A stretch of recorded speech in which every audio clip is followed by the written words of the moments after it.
Ambulance ವಾಹನಕ್ಕೆ Innova car ಡಿಕ್ಕಿ ಹೊಡೆದಿದೆ. ಆದರೆ ಅದೃಷ್ಟವಶಾತ್ ಯಾವುದೇ ಜೀವಹಾನಿ ಸಂಭವಿಸಿಲ್ಲ. ಎಲ್ಲಿ ಅಂತ ತೋರಿಸ್ತೀವಿ ನೋಡಿ.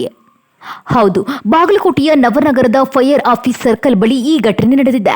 ರಭಸವಾಗಿ ಬಂದ ಇನೋವಾ ಕಾರ್ ಆಂಬ್ಯುಲೆನ್ಸ್ ವಾಹನಕ್ಕೆ ಡಿಕ್ಕಿ ಹೊಡೆದ ಪರಿಣಾಮ ಆಂಬ್ಯುಲೆನ್ಸ್ ಪಲ್ಟಿಯಾಗಿದೆ.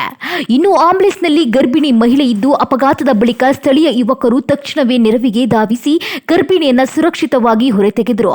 ಅದೃಷ್ಟವಶಾತ್ ಯಾವುದೇ ಜೀವಹಾನಿ ಸಂಭವಿಸಿಲ್ಲ. ಇನ್ನು ಈ ಆಂಬ್ಯುಲೆನ್ಸ್ ಬಾಗಲಕೋಟೆಯಿಂದ ಸರ್ಕಾರಿ ಆಸ್ಪತ್ರೆಗೆ ತೆರಳುತ್ತಿದ್ದ ವೇಳೆ ಈ ದುರ್ಘಟನೆ ಸಂಭವಿಸಿದೆ. ಘಟನೆಯ ದೃಶ್ಯ ಸಿಸಿ ಕ್ಯಾಮೆರಾದಲ್ಲಿ ಸೆರೆಯಾಗಿದೆ. ಒಟ್ಟಾರೆ ಆಂಬ್ಯುಲೆನ್ಸ್ ವಾಹನಗಳಿಗೆ ದಾರಿ ನೀಡುವುದು ಪ್ರತಿಯೊಬ್ಬರ ಕರ್ತವ್ಯ. ಇಂತಹ ಘಟನೆಗಳು ಮರುಕಳಿಸದಂತೆ ಚಾಲಕರು ಜಾಗರೂಕರಾಗಬೇಕು. ಒಟ್ಟಾರೆ ಆಂಬ್ಯುಲೆನ್ಸ್ ವಾಹನಗಳಿಗೆ ದಾರಿ ನೀಡುವುದು ಪ್ರತಿಯೊಬ್ಬರ ಕರ್ತವ್ಯ. ಇಂತಹ ಘಟನೆಗಳು ಮರುಕಳಿಸದಂತೆ ಚಾಲಕರು ಜಾಗರೂಕರಾಗಿರಬೇಕು.